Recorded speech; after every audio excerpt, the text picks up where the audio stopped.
matin traiter de la deuxième partie du sermon antimoderniste.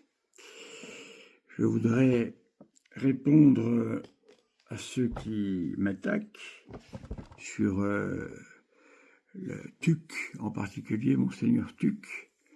Eh bien, je ne peux pas sans cesse reprendre les mêmes argumentaires. Donc j'invite ceux qui m'attaquent à d'abord écouter les vidéos que je fais sur la question de la santé mentale de TUC. Tout n'est pas du tout subjectif comme il semble le dire, mais il y a des objectivités à tout ça. Donc je ne peux pas reprendre sans cesse les vidéos, à eux de les écouter, ou bien est-ce peut-être une stratégie d'usure que de sans cesse revenir sur les mêmes arguments. Quant au fait de m'appeler monsieur, j'ai fait toute une démonstration de la validité, bien évidemment, des sacrements de l'Église catholique. Je n'ai aucune contestation sur le fond, mais par contre, on m'appelle monsieur. Voilà, eh bien écoutez, c'est comme d'habitude, c'est de l'ordre du sacrilège. Voilà, les prêtres sont des choses saintes, c'est comme ça. Nous recevons la sainte ordination. Si vous la remettez en cause, c'est une chose très grave qu'il faut démontrer. Or, j'ai démontré que l'argumentation de M. Cicada, évidemment, ne tient pas. Voilà. Bref, je continue mon travail. Je démontre ici déjà ce qu'est le serment antimoderniste, car se faire traiter de moderniste en permanence ne repose sur rien d'objectif, car il faudrait prendre telle ou telle partie du serment antimoderniste et me montrer en quoi est-ce que je suis un moderniste. Vous savez que selon mon analyse, aujourd'hui il n'y a quasiment plus de modernistes, tant le modernisme est déjà une hérésie tout à fait spécifique et qui demande une grande érudition, voilà, qu'aujourd'hui nous n'avons plus. Je vais maintenant passer au numéro 2, la deuxième partie du serment antimoderniste. Je prends en français, voilà, ceux qui ne sont pas contents iront voir eux-mêmes en latin. Je ne vais pas perdre mon temps en latin, c'est pas possible. Voilà, prenons en français.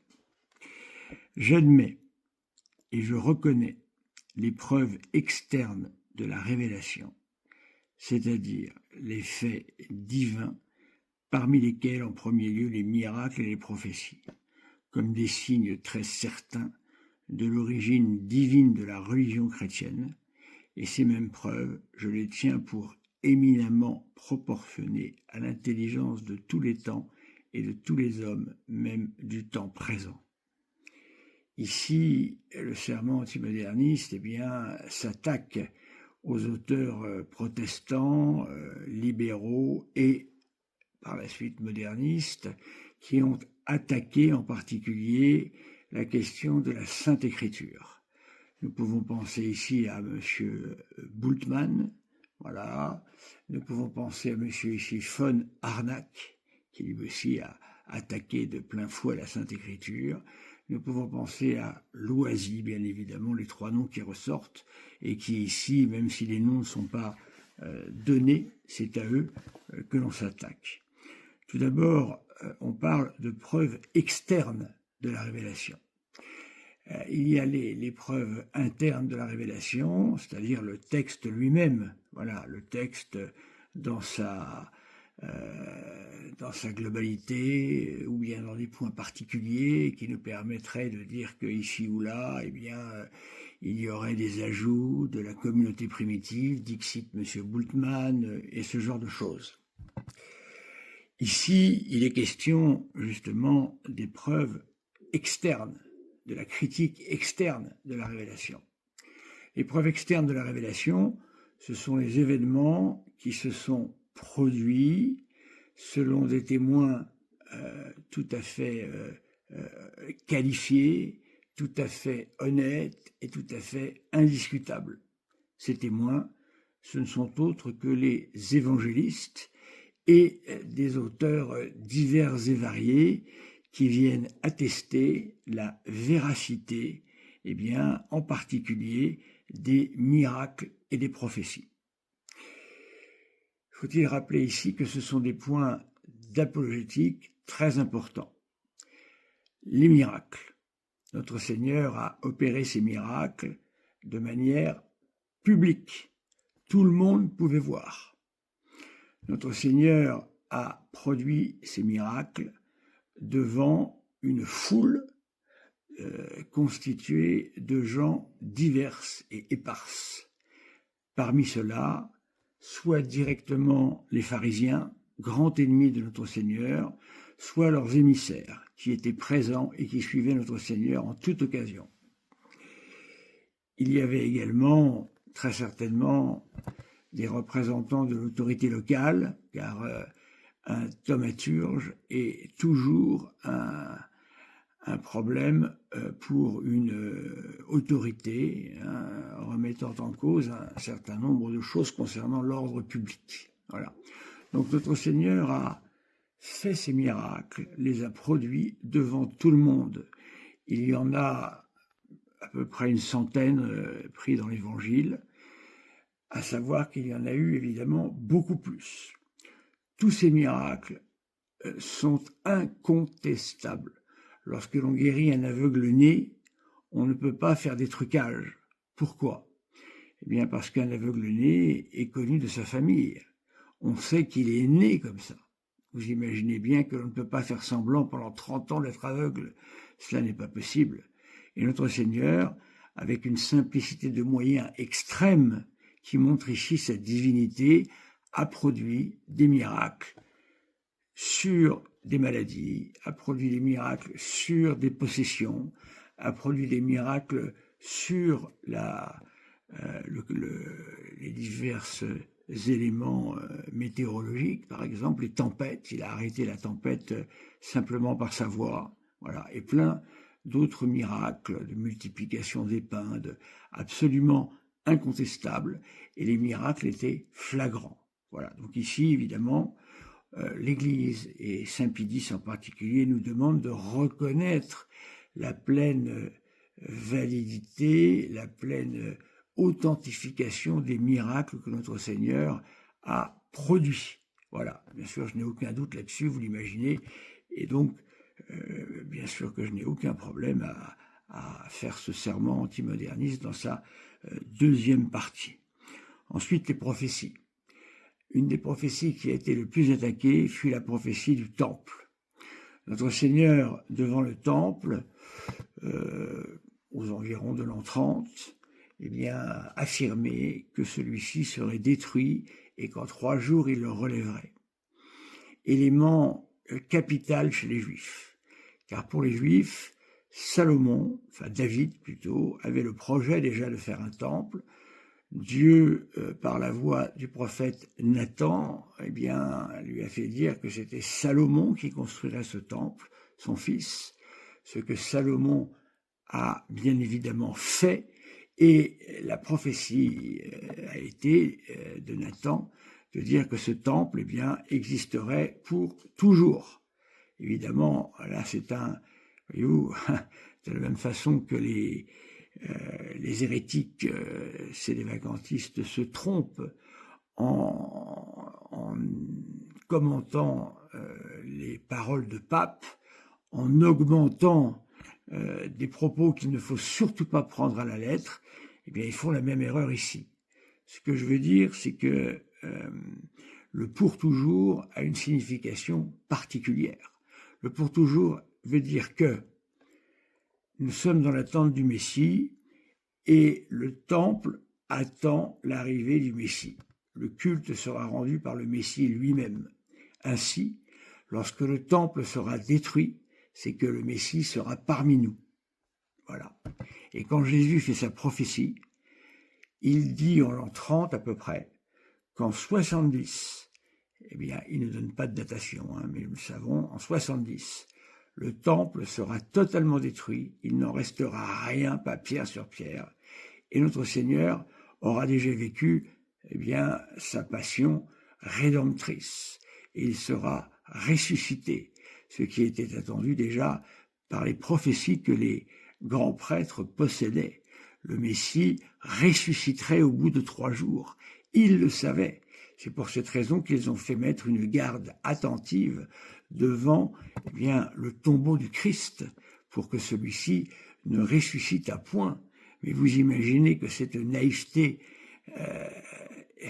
effrayante de ces grands prêtres, pensant qu'une escouade de soldats suffirait à empêcher le miracle des miracles, c'est-à-dire la résurrection de notre Seigneur. Donc notre Seigneur a accompli toutes les prophéties de l'Ancien Testament, dont celle-ci qui est peut-être la plus importante. Voilà, car c'est lui qui dorénavant serait le corps de l'Église. C'est lui qui est le corps du Christ, représente le lieu du nouveau culte. Pourquoi? Parce que notre Seigneur est le sacrificateur, car dans sa sainte humanité, il est le grand prêtre qu'il nous fallait, le grand Cohen qu'il nous fallait. Voilà, ce Cohen est particulièrement saint, il n'a jamais connu ni commis le moindre péché, ce qui fait qu'il n'a pas besoin, comme tous les autres prêtres, de déposer un sacrifice pour ses péchés. Voilà. Ensuite, celui qui est sacrifié, c'est notre Seigneur lui-même, l'agneau pascal, car notre Seigneur, par sa volonté sainte, se donne volontairement à subir la terrible passion, car il sait qu'ainsi sera produit la rédemption. Notre Seigneur a la vision béatifique, il sait tout, il voit tout, il sait ce qu'il attend. Vous imaginez comment cette passion est terrible pour lui. Pour cette raison qu'il a cette parole, si cette coupe pouvait s'éloigner de moi, mais que ta volonté soit faite, que votre volonté soit faite, Seigneur. Donc toutes les prophéties de notre Seigneur sont authentiques et prouvent l'origine divine de la religion chrétienne. Voilà, car aucune autre religion n'a accompli les promesses, les prophéties faites par notre Seigneur Jésus-Christ. Ensuite, Monsieur Bultmann, par exemple, ou Monsieur von Arnack nous expliquent que, c'est Bultmann qui dit ça, il faut démythologiser l'Évangile. C'est-à-dire qu'il faut prendre chacun des miracles, chacune des prophéties, et montrer comment tout ça est simplement des ajouts de ce qu'il appelle la communauté primitive. Tout ça a été réduit à néant par des exégèses, des apologètes, des très savants. Citons ici le père Lagrange, qui a passé son temps à répondre aux erreurs volontaires, aux hérésies de Loisy. Voilà, le père Lagrange étant un très grand exégète qui a été travaillé, le Saint-Évangile en particulier, sur le terrain. Voilà, c'est-à-dire, il a été faire des fouilles archéologiques, ce qui permet d'avoir ici des positionnements en quelque sorte externes de la révélation et particulièrement des miracles et des prophéties indubitables. Voilà. Donc, effectivement, peu importe les époques, peu importe les intelligences, comme s'il y avait un âge adulte, voyez-vous, de l'humanité. Il est beau l'âge adulte. On a vu le XXe siècle et ses massacres. Donc tout ça tombe à l'eau, bien évidemment. Voilà, pour tous les temps et pour tous les hommes, jusqu'au retour glorieux de notre Seigneur, ils peuvent recevoir sans difficulté, car tout est proportionné à l'esprit humain, la démonstration de la divinité de notre sainte religion et de son origine divine. Voilà. Voilà, mes amis. En quelques mots, vous imaginez que je pourrais faire un thème sur 2 heures sans difficulté, rien que sur la deuxième partie du sermon antimoderniste. Voilà, je ne fais que cela, car c'est déjà amplement suffisant, vu que les hérétiques qui m'attaquent, en aucun cas ne reprennent mes vidéos pour les critiquer. Ils ne prennent que des points accidentels. Ainsi, j'ai lu dernièrement que l'un d'entre eux, un farfelu, comme ça que je l'appelle, je ne peux pas l'appeler autrement, dit que j'ai simplement inventé l'état mental de l'archevêque Tuc. Non, je n'ai rien inventé du tout.